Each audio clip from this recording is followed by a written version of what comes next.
आज की कहानी है प्यार के दो रंग। सर्दियों की एक शांत सुबह थी जब धुंध की चादर ने पहाड़ियों को अपने आगोश में लिया हुआ था। नंदिनी अपने दादाजी के पुराने घर में छुट्टियां बिताने के लिए आई थी। सुबह सुबह वह ताजगी और शांति महसूस करने के लिए पास के पहाड़ी बगीचे में चली गई। तभी उसने दूर एक अजनबी युवक को देखा जो कैमरे में व्यस्त था।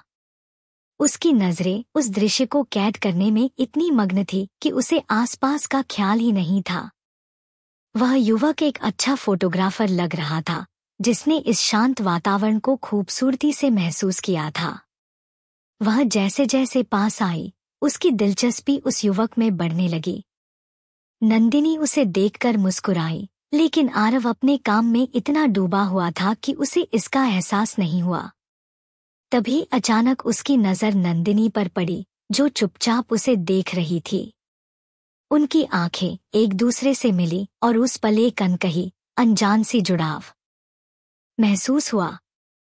आरव ने जल्दी से कैमरा नीचे किया और थोड़ा झिम्पते हुए कहा, माफ कीजिए, मैं आपकी इजाजत के बिना आपकी तस्वीर खींच रहा था। नंदिनी हल्के से मुस्कुराते हुए बोली, कोई बात नहीं, मैं भी आपको बिना पूछे देख रही थी। शायद इस खूबसूरत जगह का आकर्षण है जो हमें खींच लाता है। उसकी बात सुनकर आरव भी मुस्कुरा दिया और दोनों हंसी में खो गए। आरव ने अपनी पहचान कराते हुए कहा, मेरा नाम आरव है, मैं एक फोटोग्राफर हूँ और इन वादियों की तस्वीरें खींचने यहाँ आया हूँ। यह जगह मुझे किसी जादू की तरह लगती है जो हर बार अपने में नया कुछ छुपाए रखती है। नंदिनी ने अपने बारे में बताया, मैं नंदिनी हूँ और मैं भी इस जगह को बहुत पसंद करती हूँ।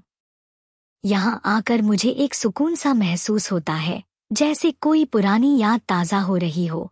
यह पहली मुलाकात उनके बीच कुछ न कहकर भी बहुत कुछ कह गई। दोनों ने बगीचे में बैठे बैठे पहाड़ों की खूबसूरती और शांत माहौल का आनंद लिया। हवा में ठंडक थी, लेकिन उनकी बातचीत में एक अजीब सी गर्माहट और अपनापन था। उन्हें ऐसा लगा जैसे वह एक दूसरे को बरसों से जानते हैं। आरव ने कैमरे में नंदिनी की एक तस्वीर खींची जो उसके सोच में डूबे हुए चेहरे की मासूमियत को दर्शाती थी। नंदिनी ने हल्के से मुस्कुराते हुए कहा, इस बार तो मेरी तस्वीर खींचने की इजाजत नहीं ली। आरव हंसते हुए बोला, तुम्हारी सादगी और इस माहौल की खूबसूरती को कैमरे में कैद करने का लालच मैं नहीं रोक पाया।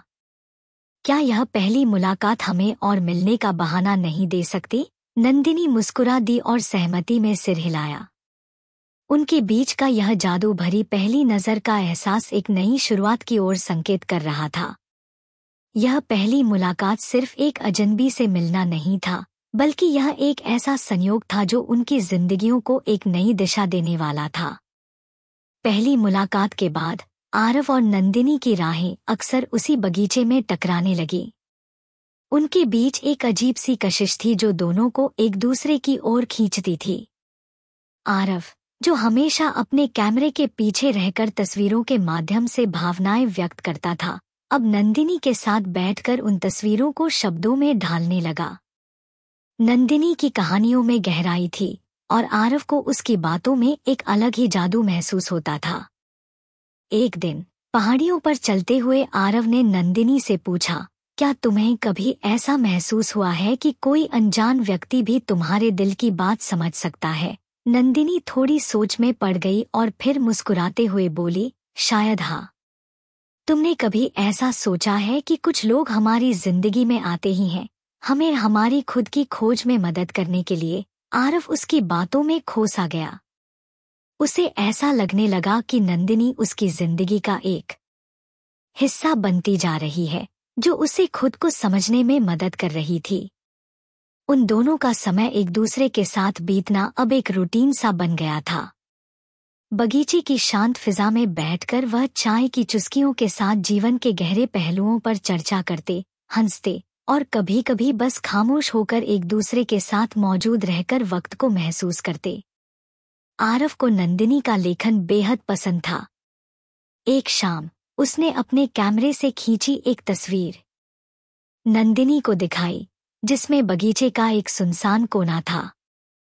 तस्वीर में धुंध के बीच में खिले गुलाब का एक अकेला फूल था, जो ठंड में भी अपनी रंगत बनाए हुए था। नंदिनी ने वह तस्वीर देखी और कुछ सोचते हुए कहा, इसमें मैं एक कहानी देख सकती हूँ, एक अकेला फूल जो अपने वजूद को बिना किसी सहारे के जी रहा है। आरव उसकी सोच पर मुस्कुराया और बोला, तुम्हारे शब्द मेरी तस्वीरों को और भी खूबसूरत बना देते हैं। कभी सोचा है कि हम दोनों मिलकर कुछ ऐसा बना सकते हैं जिसमें तुम्हारी कहानियां और मेरी तस्वीरें एक साथ हों? नंदिनी ने उसकी बात पर गहरी मुस्कान के साथ हामी भरी। उन्हें ऐसा लगा कि उनकी दोस्ती किसी साधारण जुड़ाव से बढ़कर है। उनके बीच एक अनकही समझ और गहरा अपनापन था जो बिना कहे ही एक दूसरे को हर बात समझा देता था। धीरे धीरे नंदिनी को भी महसूस होने लगा कि आरव की मौजूदगी में वह खुद को और भी गहराई से समझने लगी है। वह अपने लेखन में अधिक भावुक हो गई थी और उसकी कहानियां जैसे आरव की तस्वीरों में छिपी कहानियों का हिस्सा बन गई थी। उनकी इस अनजानी दोस्ती में एक अपनापन था, जैसे कोई पुराने समय का रिश्ता फिर से जुड़ गया हो। उन दोनों ने कभी अपने जज्बातों को शब्दों में नहीं कहा, लेकिन उनके बीच एक ऐसा बंधन था जो कहे बिना ही हर बात बयां कर देता था। इस तरह आरव और नंदिनी की दोस्ती गहरी होती गई। दोनों का एक दूसरे के साथ वक्त बिताना अब उनके लिए सिर्फ एक आदत नहीं, बल्कि उनके जीवन का हिस्सा बन गया था। समय के साथ आरव और नंदिनी के बीच की दोस्ती गहरी होती जा रही थी। दोनों एक दूसरे के साथ इतना सहज महसूस करने लगे थे कि उनके बीच की खामोशियां भी बातें करने लगी थी। रोज शाम पहाड़ों के ढलते सूरज के साथ वे एक दूसरे की संगत में बैठे रहते, मानो वह क्षण कभी खत्म न हो। एक दिन आरव ने नंदिनी को एक खास जगह पर चलने का प्रस्ताव दिया। वह जगह एक खूबसूरत झील के किनारे थी, जहां से सूरज का डूबना बहुत शानदार दिखाई देता था। उस शाम जब सूरज की सुनहरी किरणें पानी की सतह पर बिखरी हुई थी, आरव ने नंदिनी की ओर देखा। उसकी आंखों में नंदिनी के लिए कुछ गहरी भावनाएं झलक रही थी, लेकिन वह उन भावनाओं को छुपाए रखना चाहता था।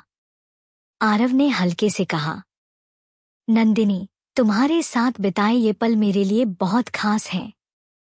कभी कभी लगता है कि ये सादगी भरे पल हमारी जिंदगी का सबसे अनमोल हिस्सा बन गए हैं। नंदिनी ने उसकी तरफ देखा और उसकी बात पर मुस्कुराते हुए कहा, मुझे भी ऐसा ही लगता है। तुम्हारे साथ ये पहाड़, ये झील, सब और भी खूबसूरत लगते हैं। शायद यह तुम्हारी संगत का असर है। आरव को इस बात पर एक सुखद एहसास हुआ, मानो नंदिनी ने उसके दिल की बात कह दी हो। दोनों ने उस झील के किनारे बैठे बैठे ढलते सूरज का नजारा देखा और बिना कुछ कहे बस एक दूसरे के पास होने का सुख महसूस किया। धीरे धीरे आरव को एहसास होने लगा कि वह नंदिनी से कहीं ज्यादा जुड़ चुका है। उसकी हंसी, उसकी बातें, उसके लिखने का अंदाज, सब कुछ अब आरव के लिए खास बन चुका था। उसने कई बार सोचा कि उसे नंदिनी के सामने अपने दिल की बात कह देनी चाहिए, पर हर बार वह कुछ न कुछ सोचकर रुक जाता। फिर एक दिन दोनों पहाड़ी बगीचे में साथ बैठे थे। अचानक ठंडी हवा का झोंका आया और नंदिनी ने ठंड से कांपते हुए अपने हाथों को रगड़ने लगी। आरव ने अपने बैग से एक हल्का सा शॉल निकालकर नंदिनी को ओढ़ा दिया। नंदिनी ने उसकी ओर देखा और धीमे से मुस्कुरा दी। उसकी आंखों में एक चमक थी जिसे आरव ने महसूस किया। वह जानता था कि उसकी इस छोटी सी देखभाल ने नंदिनी के दिल में एक जगह बना ली थी। आरव ने हौले से कहा, नंदिनी, तुम जानती हो, कभी कभी जो हम अपनी तस्वीरों या कहानियों में नहीं कह पाते, वह हमारे छोटे छोटे इशारे कह देते हैं। नंदिनी ने उसकी आंखों में देखा और धीरे से जवाब दिया, शायद यही इशारे दिल की सबसे सच्ची बातें कह जाते हैं, जो शब्द भी नहीं कह सकते। उनके बीच की नज़दीकियां अब और गहरी हो चली थी। उनका हर लम्हा अब उनके दिलों में एक खास जगह बना रहा था और वे दोनों अनजाने ही एक दूसरे से बंधते चले जा रहे थे।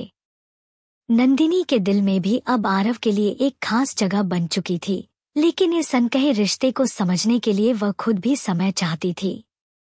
यूं ही इन मुलाकातों में उनके बीच का रिश्ता एक नई दिशा में बढ़ता चला जा रहा था, एक ऐसा रिश्ता जो दोस्ती से आगे बढ़ते हुए दिलों के एक अनकहे जुड़ाव में बदल रहा था।